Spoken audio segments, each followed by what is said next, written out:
আল্লাহ পাক বলছেন এই কোরআন কার পক্ষ থেকে নাজিল হয়েছে জানো? আজিজুর রহিম, যিনি পরাক্রান্ত, যিনি প্রজ্ঞাময়, যিনি ক্ষমতা, যার ক্ষমতা কোনো শেষ নাই, যিনি রাজাধিরাজ, তার পক্ষ থেকে এই কোরআন নাজিল হয়েছে। তোমরা কি বলো? আমি যদি চাইতাম তাহলে হে মক্কাবাসী, তোমাদেরকে নির্মূল করা আমার পক্ষে কি কোনো ব্যাপার ছিল? আজকেও যারা কোরআন মানো না, আজকেও যারা মুসলমান হিসেবে দাবি করো অথচ কোরআন মানতেছো না, তোমাদেরকে বিনাশ করতে, তোমাদের সর্বনাশ করতে আমি আল্লাহর এক সেকেন্ডও সময় লাগবে না। আল্লাহ পাক এখানে বলছেন তানজিলুল আজিজ, এ কোরআন নাজিল করেছেন ওই সত্তা যিনি পরাক্রান্ত, যিনি সর্বজয়ী, যিনি প্রজ্ঞাময়, যিনি পরাক্রান্ত, তার পক্ষ থেকে কোরআন নাজিল হয়েছে। আর রহিম, যিনি দয়ালু। সূরা ইয়াসিন কোরআনুল কারীমের 22তম পারার শেষের দিকে 23তম পারার কয়েক পৃষ্ঠা মিলে সূরাটিতে মোট 83টি আয়াত রয়েছে, 4টি রুকু রয়েছে। প্রথম আয়াতের এই হরফ আল মুকাত্তাআত অর্থাৎ বিচ্ছিন্ন হরফ, এই সূরার এই বিচ্ছিন্ন হরফ দিয়ে নাম রাখা হয়েছে সূরা ইয়াসিন। আমাদের সমাজে অনেকেই সূরা এই শুধু ইয়াসিন নাম রাখে। কেন রাখে আল্লাহই ভালো জানেন। কারণ এই ইয়াসিন এর কিন্তু কোনো অর্থ হয় না। আমরা এই আলোচনা পরে আসছি। এই সূরাটির ফজিলত সম্পর্কে কিছু হাদিস বর্ণনা করা হয়েছে। রাসূলুল্লাহ সাল্লাল্লাহু আলাইহি ওয়াসাল্লামের উদ্ধৃতি দিয়ে বলা হয়েছে যে প্রত্যেক বিষয়ের একটি কল্ব আছে, প্রত্যেক জিনিসের একটা কল্ব আছে। কোরআনের কল্ব হচ্ছে সূরা ইয়াসিন। সুবহানাল্লাহ। প্রত্যেকটা জিনিস আপনি যাই বলেন না কেন, সব জিনিসের একটা কল্ব আছে, অন্তর আছে। কোরআনের অন্তর হচ্ছে সূরা ইয়াসিন। যেই ব্যক্তি সূরাটি একবার তিলাওয়াত করবে ওই ব্যক্তি 10 বার কোরআন খতম করার সওয়াব পাবে। সুবহানাল্লাহ। যেই ব্যক্তি একবার কোরআনের এই সূরাটি তেলাওয়াত করবে সে 10 খতম করার সওয়াব পাবে। তাহলে কি শুধু ইয়াসিন সূরা পড়েই বসে থাকি আর দরকার নাই নাকি? বিষয়টা এমন না। কিন্তু আল্লাহ রাব্বুল আলামিন সূরা ইয়াসিনের যে ফজিলতটি তিনি দিয়েছেন, এই ফজিলতটা হচ্ছে আমাদের বোনাসের জন্য। যেমন আমাদের সমাজে আমরা যখন চাকরি বাকরি করি, যে যাই করি, স্কুলের মাস্টারি করি বা অন্য যেভাবেই কাজ করি, মসজিদে ইমামতি করি, সবার একটা বোনাস আছে। 2 ঈদে একটা বোনাস, তারপরে আপনার বিভিন্ন সময় বোনাস। আল্লাহ রাব্বুল আলামিন মানুষের প্রতি দয়া করতে গিয়ে, মানুষের প্রতি অনুগ্রহ করতে গিয়ে এই ফজিলতটি তিনি বর্ণনা করেছেন। যে এই সূরা এই ফজিলতটি আল্লাহ নবীর মাধ্যমে বর্ণনা করেছেন যে এই সূরাটি যদি কেউ ফজিলত তেলাওয়াত করে 10 খতমের নেকি হয়ে যাবে। আর যদি কোনো মনুষ্য ব্যক্তি, মৃত ব্যক্তির সামনে এই সূরাটি পড়া হয় তাহলে ওই ব্যক্তি হয় মারা যাবে আর নাই তো সুস্থ হয়ে যাবে। সুবহানাল্লাহ। আমার কাছে প্রমাণও আছে কিছু। যদিও মুহাদ্দিসিনে কিরাম এই হাদিসটি সম্পর্কে একটু আলোচনা করেছেন যে এই হাদিসটা অনেকেই বলছেন সহিহ নয়, তারপরেও যেহেতু ফজিলত কোরআনের আমল করলে আল্লাহ পাক দেবেন, এই আশায় আমরা রাখতে পারি ইনশাআল্লাহ। এই সূরাটির শানি নজুল প্রেক্ষাপট হচ্ছে আল্লাহ নবী সাল্লাল্লাহু আলাইহি ওয়াসাল্লাম মক্কায় দাওয়াত দিচ্ছেন, বেশি একটা কামিয়াবি হচ্ছেন না। যেখানে দাওয়াত দিচ্ছেন সেখানেই বাধাপ্রাপ্ত হচ্ছেন। যেখানে দ্বীনের কথা বলতে চান আবু জেহেল, আবুল আহাব সেখানেই তৈরি। সাহাবাইকে আল্লাহ নবী তো কোনো হতাশা তাকে গ্রাস করতে পারে না। সাহাবাই কিরাম তো মানুষ নাকি, তাদের প্রতি তো আর ওহী আসতো না। তাদের মনে একটু ভালো লাগছে না, আমাদের ইসলামের প্রতি এত আঘাত। রাসূলুল্লাহ সাল্লাল্লাহু আলাইহি ওয়াসাল্লাম তিনি অত বেশি কামিয়াবি হচ্ছেন না। আল্লাহ রাব্বুল আলামিন সূরা ইয়াসিন তিনি নাজিল করে দিলেন। সুবহানাল্লাহ। এই সূরা ইয়াসিনে বিষয়গুলি হচ্ছে, 1 নম্বরের বিষয় নবী সাল্লাল্লাহু আলাইহি ওয়াসাল্লামের পরে কিছু অনুগ্রহের কথা আল্লাহ রাব্বুল আলামিন এখানে বর্ণনা করছেন। এরপরে যে বিষয়টি আলোচনা করা হয়েছে যে মানুষ যারা অবিশ্বাসী তাদের কুপরিণাম সম্পর্কে এই সূরার মধ্যে আলোচনা করা হয়েছে। এরপরে মানুষ মৃত্যুর পরে কিভাবে কি হবে এই সম্পর্কে আলোচনা করা হয়েছে। সবচাইতে গুরুত্বপূর্ণ যে বিষয়টি এই সূরার মধ্যে আলোচনা করা হয়েছে তা হচ্ছে আল্লাহ পাক রব্বুল আলামিন তিনি 3 জন ব্যক্তিকে প্রেরণ করেছিলেন রাসূল হিসেবে। তারা দাওয়াত দিয়েছিল, এই দাওয়াতে তাদের সাথে যে খারাপ ব্যবহার করা হয়েছিল এই সম্পর্কে আলোচনা করা হয়েছে। এরপর আল্লাহ তাআলার কিছু কুদরত সম্পর্কে আলোচনা করা হয়েছে। এরপরে কাফিরদের কিছু বক্তব্য সম্পর্কে এই সূরার মধ্যে আলোচনা করা হয়েছে। এরপর আল্লাহ রাব্বুল আলামিন কিয়ামতের আগে সিংহায় যে ফুৎকার দেওয়া হবে এ বিষয়ে আলোচনা করেছেন। এরপরে মহান রব্বুল আলামিন এই সূরার মধ্যে জান্নাতীদের কথা আলোচনা করেছেন। এরপরে জাহান্নামীদের কথা আলোচনা করেছেন। এর পরে আল্লাহ রাব্বুল আলামিন আল্লাহর নবী যে কবি নয় এগুলো আলোচনা করেছেন। এরপরে আল্লাহ পাকের সৃষ্টি পশু পাখি এগুলো সম্পর্কে তিনি কিছু আলোচনা করেছেন। তো আমরা আস্তে আস্তে শুরু করে দিই। তবে একটি কথা বলতে চাই, এই সূরাটি সম্পর্কে আলোচনা করার কোনো ক্ষমতা কিছুই আমার নাই। আল্লাহ রাব্বুল আলামিন যদি আমাকে দান করেন সেটা আলাদা কথা। সুবহানাকা লা ইলমা লানা ইল্লা মা আল্লামতানা আলাইহি তাওয়াক্কালতু ওয়া ইলাইহি উনীব। আল্লাহ পাক প্রথমে কি বলছেন? ইয়াসিন। এই ইয়াসিন শব্দের মানে কি? ইয়াসিন শব্দর বিভিন্ন অর্থ মুফাসসিরিন কিরামগণ করেছেন। তবে সহি অর্থ হচ্ছে যে ইয়াসিন শব্দটির অর্থ আসলে ইয়াসিন কোনো শব্দ নয়, এটি হচ্ছে বিচ্ছিন্ন হরফ। কোরআনে কারিমে সূরা বাকারা, সূরা আলী ইমরান, সূরা আরাফ, সূরা ইউনুস, সূরা হুদ, সূরা ইউসুফ, সূরা রদ, সূরা ইব্রাহিম, সূরা আল হিজর, এরপরে সূরা মারিয়াম, সূরা তহা, সূরা শুআরা, সূরা নামল, সূরা কসস, সূরা আনকাবুত, সূরা রুম, সূরা লোকমান, সূরা সাজদা, আর আরেকটা হচ্ছে সূরা মুমিন যাকে আমরা বলি হামিমা সাজদা।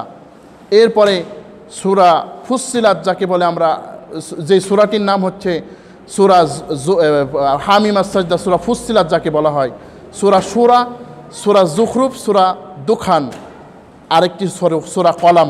এই 29টি সূরার মধ্যে যে হরফগুলি আল্লাহ রাব্বুল আলামিন বর্ণনা করেছেন, প্রথমে আলিফ লাম মিম, আলিফ লাম মিম সদ, এরকমভাবে যে সমস্ত হরফগুলি রয়েছে এই হরফগুলির অর্থ একমাত্র মহান আল্লাহ রাব্বুল আলামিনই ভালো জানেন। সুতরাং আমাদের সমাজে দেখেছি কেউ কেউ কয় যে যেই সমস্ত আয়াতগুলি আছে কাটা কাটা হরফ আল মুকাত্তাআত, এগুলোর হরফ তো শরীয়তের আলেমরা কিছু জানে না, মারেফতের আলেমরা এগুলো সব জানে। নাউজুবিল্লাহ। আল্লাহ রাব্বুল আলামিন তার নবীকে যদি ভালোই মনে করতেন তাহলে তিনি জানিয়ে দিতেন। যেহেতু আল্লাহ রাব্বুল আলামিন আমাদেরকে জানান নাই, সুতরাং এ বিষয়ে আমাদের বেশি মাতব্বরি না করাই ভালো।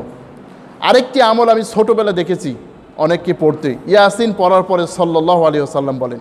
আসলে এইভাবে বলতে হবে, এই বিষয়টিও কোরআন ও হাদিসে কোথাও পাওয়া যায় না। আমরা ইয়াসিন দিয়ে শুরু করব, এরপরে সূরাটি তেলাওয়াত করব ইনশাআল্লাহ। আল্লাহ পাক বলছেন ইয়াসিন ওয়াল কোরআনিল হাকিম, শপথ প্রজ্ঞাপূর্ণ কোরআনের। আল্লাহ রাব্বুল আলামিন এখানে ওয়াও ব্যবহার করে বলছেন যে কোরআন প্রজ্ঞাপূর্ণ জ্ঞানে ভরা ওই কোরআনের কসম। আল্লাহ রাব্বুল আলামিন এখানে কোরআনের কসম খেয়েছেন। সুতরাং কোনো বান্দা যদি বলে এই কোরআন শরীফের পৃষ্ঠার কসম, তাহলে কিন্তু শিরক হয়ে যাবে। কি বলতে হবে তাহলে? বলতে হবে এই কোরআন যার কিতাব তার কসম, কারণ এই পৃষ্ঠা তো মানুষ তৈরি করেছে। আসল তো কোরআনের যে হরফগুলি যা আল্লাহ রাব্বুল আলামিন নাজিল করেছেন, অতএব কোরআনের মালিকের নামে কসম করতে হবে। আমরা এখানে আরও একটা দেখতে পাই, আল্লাহ পাক রব্বুল আলামিন বলছেন কোরআনুল হাকিম। কোরআন কারীম আমরা বলি কোরআন শরীফ, এটাও ভালো কথা, কিন্তু এই শরীফ শব্দটি কিন্তু কোরআনে কোথাও পাওয়া যায় না। কি বলছেন? ইয়াসিন ওয়াল কোরআনিল হাকিম। আবার কি বলছেন? কাফ ওয়াল কোরআনিল মাজিদ, সম্মানিত কোরআনের কসম। বলছেন এইভাবে করে আল্লাহ রাব্বুল আলামিন বলছেন ইন্নাহু লাকুরআনুন কারীম, নিশ্চয়ই এটা হচ্ছে কোরআনুল কারীম। সুতরাং আমরা কি বলবো? আমরা কোরআন শরীফ বলা কিন্তু জায়েজ আছে, না জায়েজ বলছি না, কিন্তু আমরা সওয়াব পাবো কোন কথা বললে বেশি?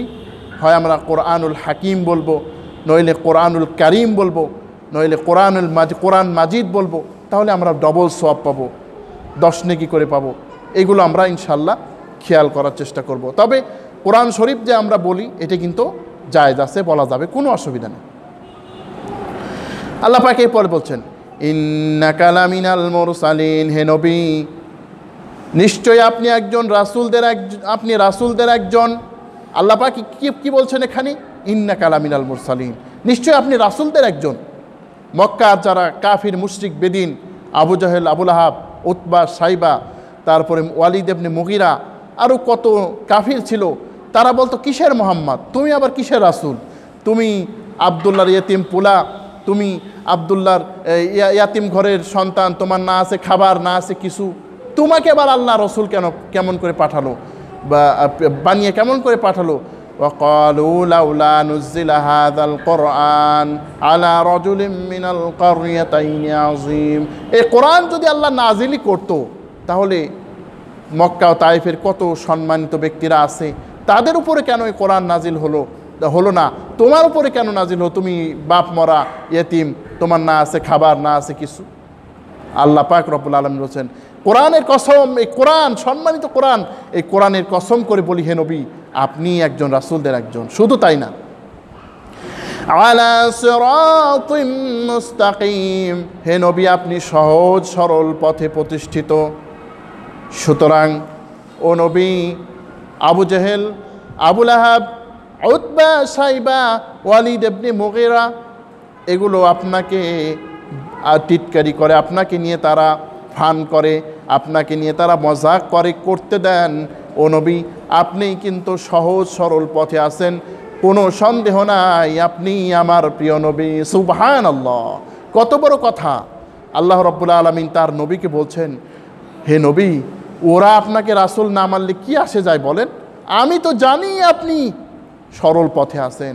তাই তো মক্কার কারো কাছে আমানত রাখার জায়গা নাই, একমাত্র জায়গা হচ্ছে কার কাছে? একমাত্র জায়গা হচ্ছে প্রিয় নবী মুহাম্মদুর রাসূলুল্লাহ সাল্লাল্লাহু আলাইহি ওয়াসাল্লামের কাছে। কাউকে বিশ্বাস করা যায় না। হজরে আসওয়াদ পাথর কে কাবায় স্থাপন করবে? একমাত্র কার কাছে সমাধান? প্রিয় নবী মুহাম্মদ সাল্লাল্লাহু আলাইহি ওয়াসাল্লামের কাছে। আল্লাহর নবী বলছেন, আল্লাহর নবীকে বলছেন হে নবী আপনি এত কেন চিন্তা করেন? وكذلك أوحينا إليك روحا من أمرنا ما كنت تدري ما الكتاب ولا الإيمان ولكن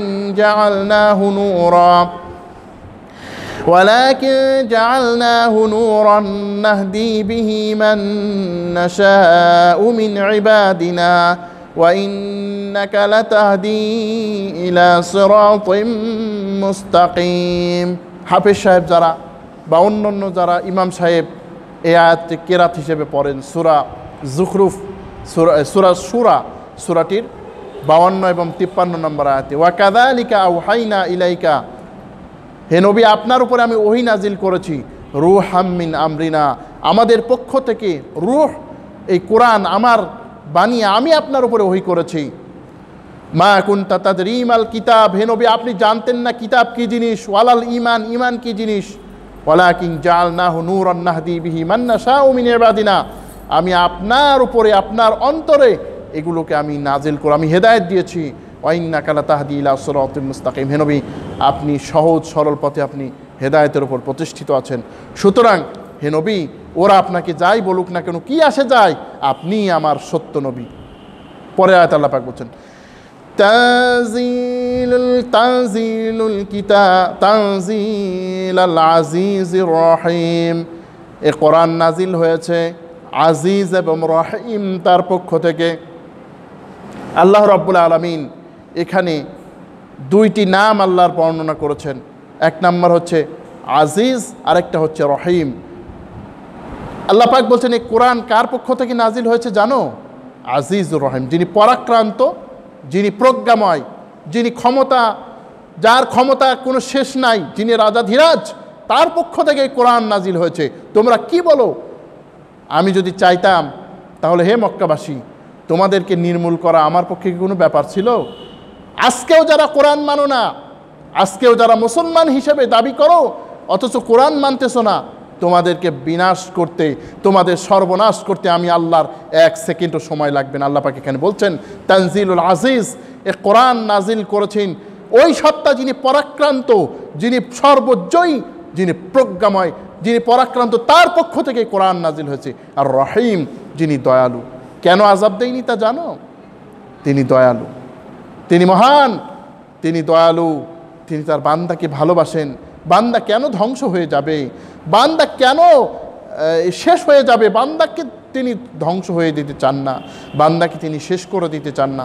সুতরাং তিনি দয়ালু, এই জন্য তিনি আযাব দেন না। আল্লাহ পাক বলছেন এই তানজিলুল আজিজুর রহিম, এ কোরআন নাজিল হয়েছে আজিজ যিনি পরাক্রান্ত, রহিম যিনি দয়ালু, তার পক্ষ থেকে আমি তোমার উপরে এই কিতাবকে নাজিল করেছি। সুবহানাল্লাহ। এখন এই কিতাব নাজিলের উদ্দেশ্য কি? আমরা তো কোরআন এর উদ্দেশ্য বানিয়ে নিয়েছি মৃতদেরকে বক্সানোর জন্য।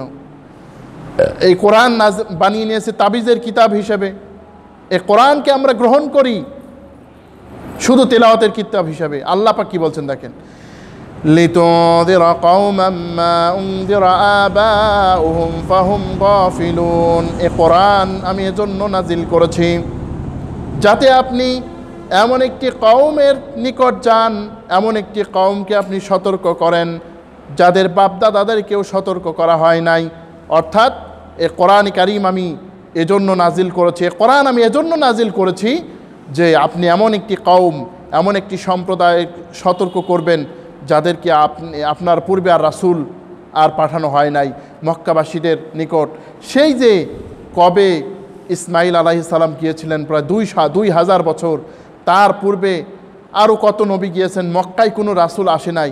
এই কোরআন আমি তাদের সতর্ক করার জন্য নাজিল করেছি।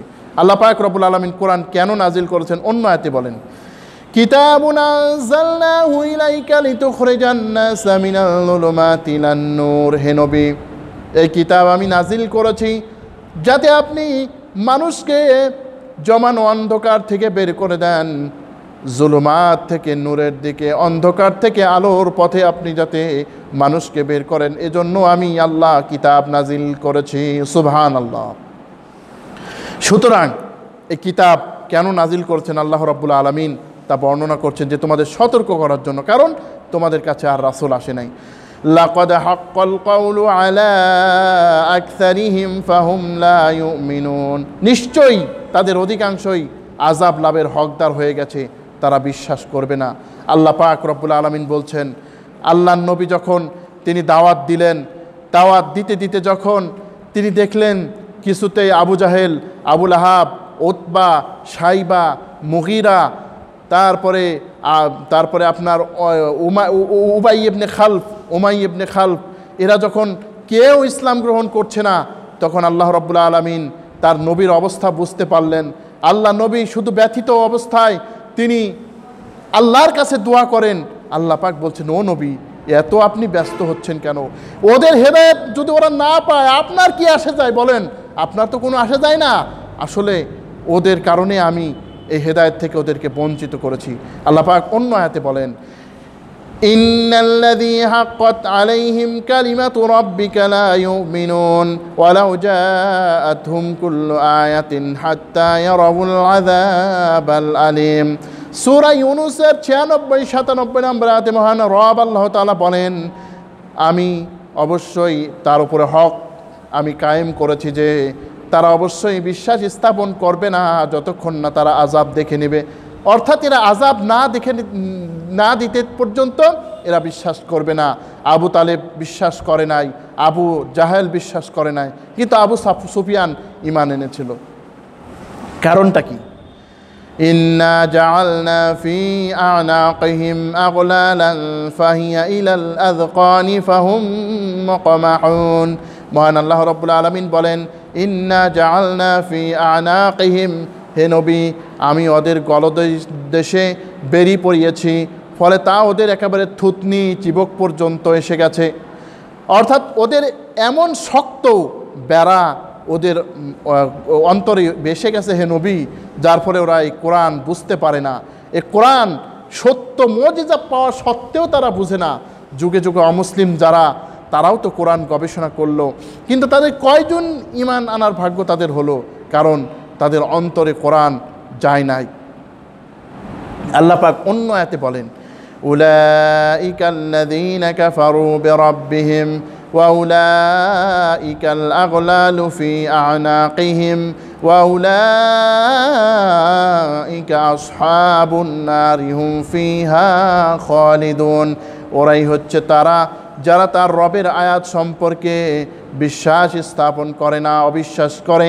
আল্লাহ পাক বলেন, আমি তাদের গলদেশে আমি বেরি পরিয়েছি, এরা হবে জাহান্নামী, সেখানে তারা চিরস্থায়ীভাবে থাকবে। আল্লাহ পাক বলছেন এদের অবস্থা হবে। আরও বর্ণনা করেন আল্লাহ পাক পরের আয়াতে, ওয়াজআলনা মিন বাইনি আইদিহিম সাদ্দান ওয়া মিন খালফিহিম সাদ্দান ফাগশাইনাহুম ফাহুম লা ইউবসিরুন। এই আয়াতটা একটু বোঝার চেষ্টা করবেন।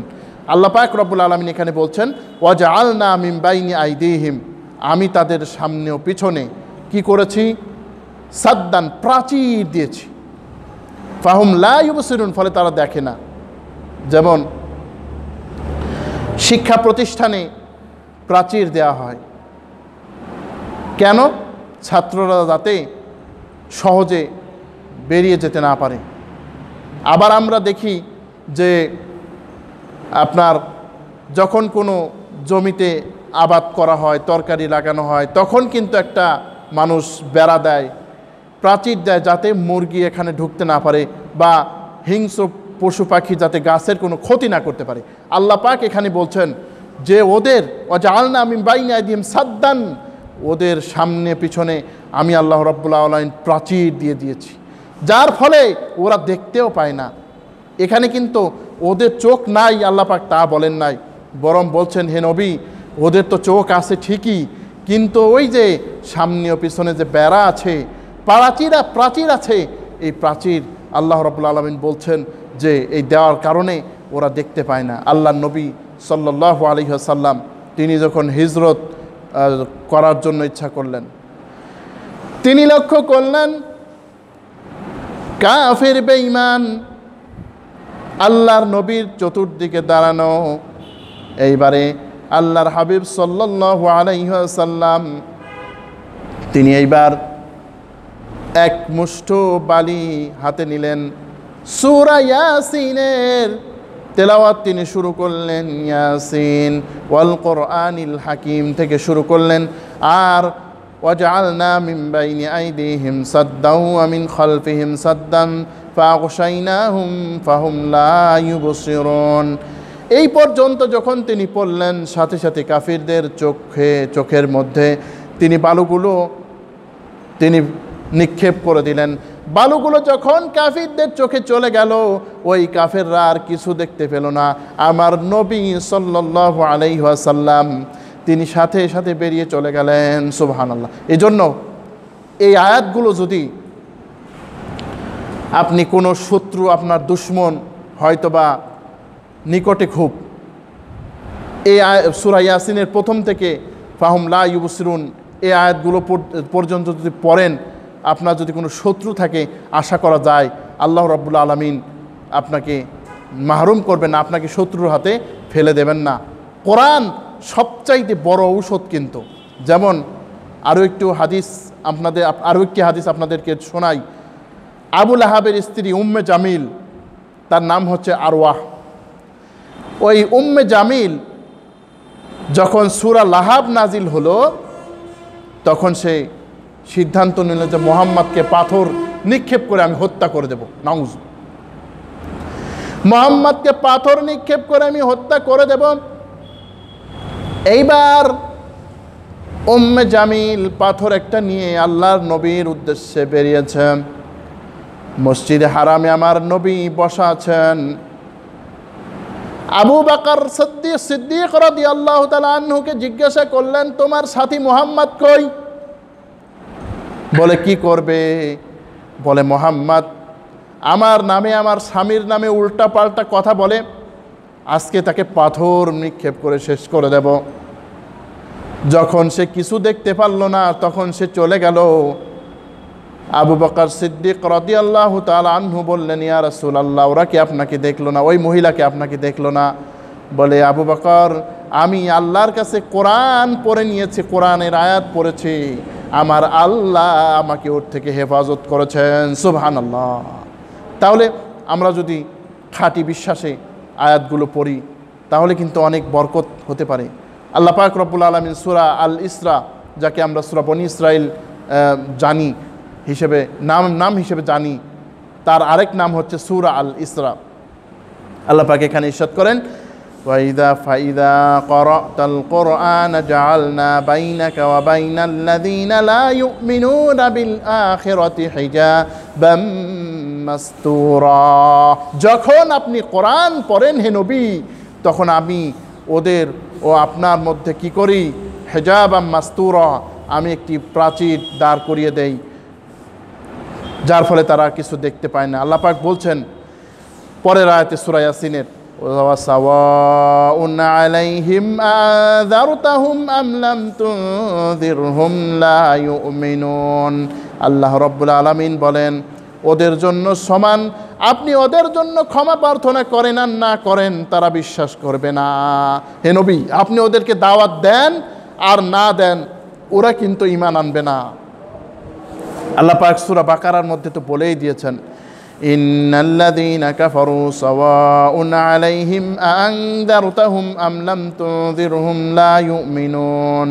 নিঃসন্দেহে যারা কুফরি করেছে তাদের জন্য সমান, আপনি তাদেরকে ভয় দেখান অথবা না দেখান, তারা ঈমান আনবে না। খাতামাল্লাহু আলা কুলুবিহিম ওয়া আলা সামইহিম ওয়া আলা আবসারিহিম গিশাওয়াতুন ওয়া লাহুম আযাবুন আযীম।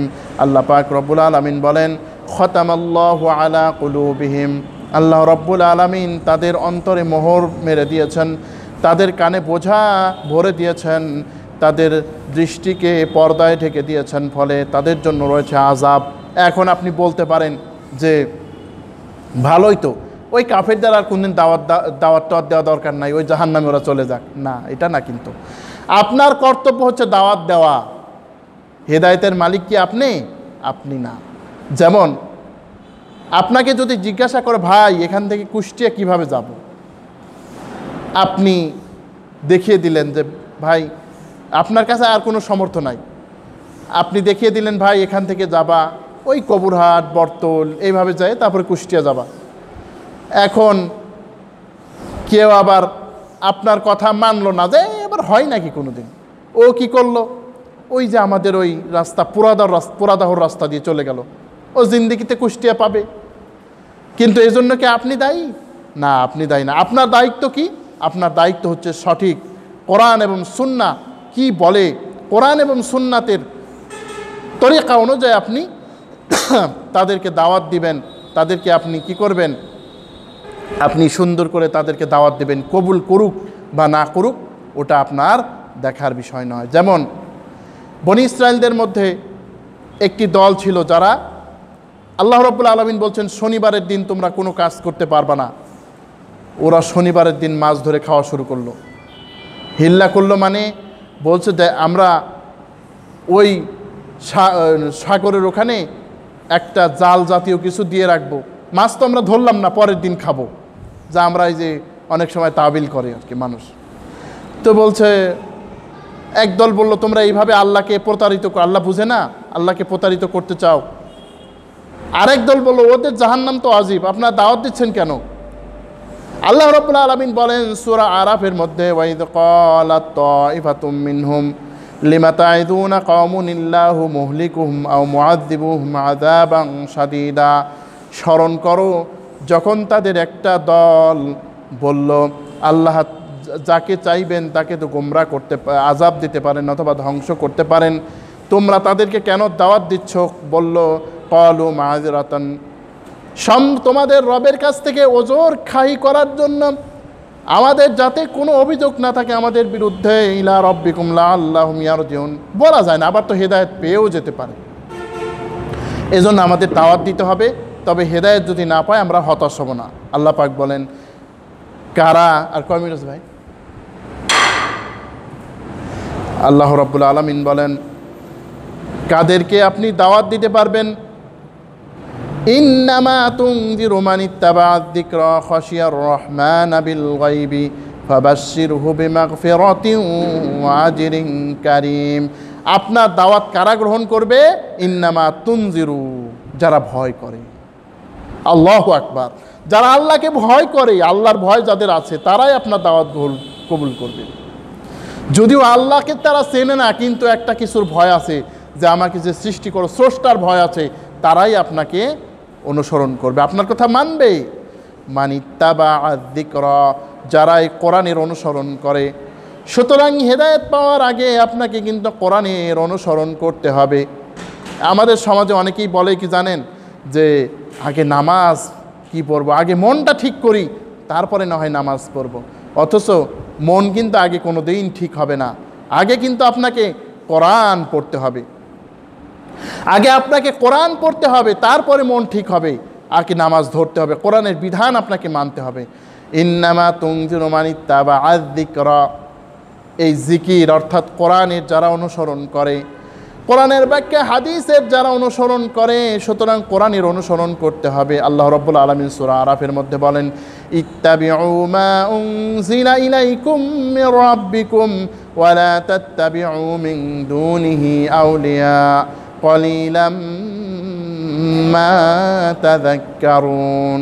তোমরা তোমাদের রব যা নাজিল করেছেন ওর প্রতি ঈমান আনো, তার অনুসরণ করো, কোরআন হাদিসের অনুসরণ করো।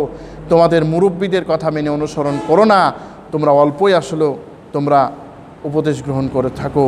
ইন্নামা তুনজিরু মান ইত্তাবা'আয যিকরা, আল্লাহ রাব্বুল আলামিন কি বলছেন? তারাই আপনার অনুসরণ করে। তাদেরকে আপনি সতর্ক করতে পারেন যারা কোরআনের হেদায়েতের অনুসরণ করে। এই জিকির মানে হচ্ছে কোরআন। জিকির শব্দ সম্পর্কে আরও একদিন আলোচনা করবো ইনশাল্লাহ। যারা এই কোরআনের অনুসরণ করে, ও খাশিয়ার রহমান বিল গায়ব, যারা না দেখে তার রহমান যে রব তাকে ভয় করে। আল্লাহ পাক বলছেন, যারা রবকে ভয় করে তারাই হচ্ছে প্রকৃতপক্ষে হেদায়েত পায়। সূরা বাকারার শুরুতেই দেখেন না, আল্লাযীনা ইউমিনুনা বিল গায়ব ওয়া ইউকিমুনাস সালাতা ওয়া মিম্মা রাযাকনাহুম ইউনফিকুন, যারা গায়েবের বিষয় সম্পর্কে ঈমান আনে আর সালাত কায়েম করে, আর আমি তাদেরকে যে রিজিক দিয়েছি তা থেকে ব্যয় করে। এই কথা আল্লাহ বলার পরে বলছেন, আরও কয়েকটি গুণ উল্লেখ করার পরে বলছেন, উলাইকা আলা হুদাম মির রাব্বিহিম ওয়া উলাইকা হুমুল মুফলিহুন। এরাই হচ্ছে তারা যারা তার রবের পক্ষ থেকে হেদায়েত প্রাপ্ত, আর এরাই হচ্ছে তারা যারা সফল কাম। সুতরাং সফল যদি হতে চাই, তাহলে হেদায়েত যদি পেতে চাই, তাহলে কোরআনের অনুসরণ করতে হবে। আরও কি পাবো? ফাবাশশিরহু বিমাগফিরা, আল্লাহ পাক রব্বুল আলামিন বলেন, আমি তাদেরকে হে নবী আপনি সুসংবাদ দিন ক্ষমার। অর্থাৎ আল্লাহ রব্বুল আলামিন বলেন যে যারা কোরআনের অনুসরণ করবে, যারা আল্লাহর কোরআনের অনুসরণ করবে, যারা রাসূলের অনুসরণ করবে, তাদেরকে আপনি ক্ষমার সুসংবাদ প্রদান করুন। আল্লাহ পাক রব্বুল আলামিন বলেন, ইন্নামাল মুমিনুনা আল্লাযীনা ইযা যুকিরাল্লাহু ওয়াজিলাত কুলুবুহুম ওয়া ইযা তুলিয়াত আলাইহিম যাদাতুহু ঈমানাও ওয়া আলা রাব্বিহিম ইয়াতাওয়াক্কালুন। নিশ্চয়ই কোরআন হেদায়েত কাদের দেবে? আল্লাহ পাক বলছেন, যখন তাদের মাঝে কোরআন তিলাওয়াত করা হয়, তখন তাদের অন্তর বিগলিত হয়ে যায়, আর তাদের ঈমান আরও বাড়ে, আর তারা তাদের রবের উপরে তাওয়াক্কুল করে, ভরসা রাখে। হযরত ওমর ফারুক রাদিয়াল্লাহু তাআলা আনহু, তিনি এইবার কোরআনকে এত তিনি ভয় করতেন, যখনই তার রাগ পড়ে যেত, যখন তার রাগ হতো, তখনই তিনি কোরআন তেলাওয়াত করতেন। যখন তার রাগ হতো, তখনই তিনি কোরআন তেলাওয়াত করতেন। এমনভাবে কোরআনের কথা স্মরণ করিয়ে দেওয়া হলে তার অন্তর বিগলিত হয়ে যেত। আল্লাহ রাসূল সাল্লাল্লাহু আলাইহি ওয়াসাল্লাম নিজেও কোরআন তেলাওয়াত করার সময় কাঁদতেন, সাহাবীরা কোরআন তেলাওয়াত করার সময় কাঁদেন। আজকে আমাদের তো কোরআন তেলাওয়াত করার সময় কাঁদা আসে না। কারণ কি? কোরআন এমন একটি কিতাব, আমরা ওইটাকে বোঝার চেষ্টা করি না, যার ফলে আমাদের কোরআন তেলাওয়াত করা আমরা শুনলেও কাঁদা আসে না। ওয়া আলা রব্বিহিম ইয়াতাওয়াক্কালুন, আর যারা তাদের রবের পক্ষ থেকে কি করে, তাওয়াক্কুল করে, যারা তাদের রবের উপরে ভরসা রাখে, যা আমাদের ভরসার স্থল আর কোনো মানুষ না আল্লাহ পাক এখানে তাদের আরও গুণ বর্ণনা করে বলছেন যে উলাইকা হুমুল মুমিনুনা হাক্কা, যারা নাকি কোরআন সঠিকভাবে বোঝার পরে যারা নাকি এই কোরআনের অনুযায়ী আমল করে, ওরাই হচ্ছে প্রকৃত মুমিন। অতএব প্রকৃত মুমিন যদি কেউ হতে চায় তাহলে অবশ্যই তাকে কোরআনের অনুসরণ করতে হবে। লাহুম মাগফিরাতুন, আল্লাহ পাক বলছেন তার জন্য রয়েছে ক্ষমা, ওয়ারিজকুন কারীম, তাদের জন্য সম্মানিত রিজিক। আল্লাহ পাক বলছেন লাহুম মাগফিরাতুন ওয়ারিজকুন কারীম। এরপর আল্লাহ পাক রব্বুল আলামিন বলছেন তাদের জন্য রয়েছে ক্ষমা এবং সম্মানজনক রিজিক। আল্লাহ পাক তাদের রিজিকের ব্যবস্থা আল্লাহ রব্বুল আলামিন করে দিয়েছেন দুনিয়ায়, শুধু আখিরাত না, দুনিয়ায়ও আল্লাহ রব্বুল আলামিন তাদের রিজিকের ব্যবস্থা আল্লাহ রব্বুল আলামিন করেছেন। সূরা আল আরাফ সূরাটির 96 নম্বর আয়াতে মহান আল্লাহ তাআলা বলেন, ওয়ালাউ আন্না আহলুল কুরা আমানু ওয়াত্তাকাউ লাফাতাহনা আলাইহিম বারাকাতিম মিনাস সামাই ওয়াল আরদ, জনপদের লোকেরা যদি আমি আল্লাহর প্রতি ঈমান আনত আর আল্লাহকে ভয় করার নীতিতে যদি অবলম্বন করত, তাহলে অবশ্যই আমি আকাশ ও জমিনের সমস্ত রিজিকের দরজা আমি তোমাদের জন্য খুলে দিতাম। আল্লাহ পাক বলেছেন ওয়াফিস সামাই রিজকুকুম ওয়া মা তুআদুন। সূরা জারিয়াতের মধ্যে আল্লাহ পাক বলছেন যে সূরা জারিয়াতের 21 নম্বর আয়াতে যে তোমাদের রিজিক রয়েছে আকাশে, যে রিজিকের প্রতিশ্রুতি তোমাদেরকে প্রদান করা হয়েছে। সুতরাং আজকে রিজিকের টেনশন আমরা করছি, রিজিকের আমরা চিন্তা করছি, আমরা কোরআন বুঝছি না, কোরআন বোঝা তো দূরের কথা, কোরআনের তিলাওয়াতও আমরা শুনছি না, কোরআনের তিলাওয়াত আমরা শিখছি না। আজকে আমরা কেমন মুসলমান হলাম? আমরা কোরআন তিলাওয়াত একটু শেখার চেষ্টা করব। সময় শেষ ভাই। আল্লাহ পাক রব্বুল আলামিন বলেন ইন্না নাহনু নুহয়িল মাউতা ওয়া নাকতুবু মা কদ্দামু ওয়া আসারহুম ওয়া কুল্লা শাইইন আহসাইনাহু ফি ইমামিম মুবিন। আল্লাহ পাক এখানে বলছেন ইন্না নাহনু নুহয়িল মাউতা, নিশ্চয়ই আমি মৃতদেরকে জীবিত করব। আল্লাহ পাক কি বলছেন এখানে? আমি মৃতদেরকে জীবিত করব। ওয়া নাকতুবু মা কদ্দামু ওয়া আসারহুম, আর তাও আমি লিখে রাখবো যা তারা পশ্চাতে ছেড়ে যায়, তারা পশ্চাতে কি ছেড়ে যায় আমি আল্লাহ পাক লিখে রাখতে পারি। ওয়া কুল্লা শাইইন আহসাইনাহু ফি ইমামিম মুবিন, আর প্রত্যেকটা বিষয় একটি স্পষ্ট কিতাবের মধ্যে আল্লাহ পাক উল্লেখ করেছেন। আল্লাহ পাক রব্বুল আলামিন বলছেন যে আমি মৃতকে জীবিত করব। আল্লাহ পাক এই বিষয়টি অনেক সূরার মধ্যে উল্লেখ করেছেন। এমনকি আমাদের এই সূরা ইয়াসিনে আমরা পাবো যে আল্লাহ পাক কত সুন্দর করে বলছেন আওয়ালাইসাল্লাযী খালাকাস সামাওয়াতি ওয়াল আরদা বিকাদিরিন আলা আন ইয়াখলুকা মিসলাহুম বালা ওয়া হুয়াল খাল্লাকুল আলিম। সূরা ইয়াসিনের মধ্যে আল্লাহ পাক বলেন আওয়ালাইসাল্লাযী খালাকাস সামাওয়াতি ওয়াল আরদ, শেষের দিকে যে আকাশ ও জমিনের সৃষ্টি, আওয়ালাইসাল্লাযী খালাকাস সামাওয়াতি ওয়াল আরদ, যে আল্লাহ আকাশ ও জমিনের সৃষ্টিকর্তা, ওই আল্লাহ কি পারেন না যে তোমাদের পরিবর্তে আরেক সৃষ্টি তিনি করতে? আল্লাহ পাক বলছেন আমি মৃতকে জীবিত করি, সুতরাং আমি কিন্তু আবার তোমাদেরকে জিন্দা করতে পারবো, আমি কিন্তু আবার তোমাদেরকে জিন্দা করতে পারবো। তোমরা ভাবিও না যে তোমাদের এই জীবনটা একেবারে এমন হয়েছে যে মৃত্যু হয়ে গেলে বেঁচে গেল না, দুনিয়াও কিন্তু আমি তোমাদের আমলনামা হিসাব করার জন্য ফেরেশতা রেখে দিয়েছি। কিরামান কাতিবিনা ইয়ালামুনা মা তাফআলুন। আল্লাহ রাব্বুল আলামিন বলেন তারা হচ্ছে সম্মানিত দুইজন ফেরেশতা, তোমরা যা করো কিন্তু ফেরেশতারা তা জানেন, তোমরা যা কিছু করো ফেরেশতারা তা জানেন।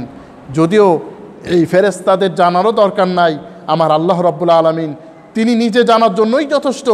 কিন্তু আল্লাহ রাব্বুল আলামিন তিনি বান্দার প্রতি, যাতে বান্দা না মনে করে যে আল্লাহ রাব্বুল আলামিন সম্পর্কে কোনো কিছু, এই জন্য আল্লাহ রাব্বুল আলামিন তিনি ফেরেশতার দ্বারা তিনি এগুলো লেখার ব্যবস্থা করেছেন, যাতে বান্দার সমস্ত আমল নামার প্রমাণ যাতে আল্লাহ রাব্বুল আলামিন নেন। আল্লাহ রাব্বুল আলামিন এই ফেরেশতাদেরকে এমনভাবে তিনি সেট করে দিয়েছেন যে ওই ফেরেশতাদেরকে দেখা যায় না। ফেরেশতারা কোনো ত্রুটি করে না। মা ইয়ালফিযু মিন কাউলিন ইল্লা লাদাইহি রাকীবুন আতীদ। আল্লাহ রাব্বুল আলামিন বলেন, মা ইয়ালফিযু মিন কাউলিন, তারা এমন কোনো কথা উচ্চারণ করে না যা মা ইয়ালফিযু মিন কাউলিন ইল্লা লাদাইহি রাকীব, যা কিছু আমার এই ফেরেশতাদেরকে নিকট থাকে না। অতএব আজকে আমরা যারা গুনাহের কাজ করছি, দেখেন কত প্রকারের গুনাহের সাথে আমরা যুক্ত। একটু কি খেয়াল করেছেন যে আমরা আজকে সুদ খাচ্ছি, আমরা আজকে ঘুষ খাচ্ছি, আজকে আমরা ইসলামের বিরোধিতা করছি, কোরআনের বিরোধিতা করছি, হাদিসের বিরোধিতা করছি, রাসূলের বিরোধিতা করছি, আলেম ওলামাদের বিরোধিতা করছি। আমাদের অবস্থান কি হবে আমরা কি একটু ভাবি? ফেরেশতা যদি নাও থাকে, আল্লাহ পাক রব্বুল আলামিন বলছেন, ألم تر أن الله يعلم ما في السماوات وما في الأرض ما يكون من نجوى ثلاثة إلا هو رابعهم ولا خمسة إلا هو سادسهم ولا أدنى من ذلك ولا أكثر إلا هو معهم أينما كانوا।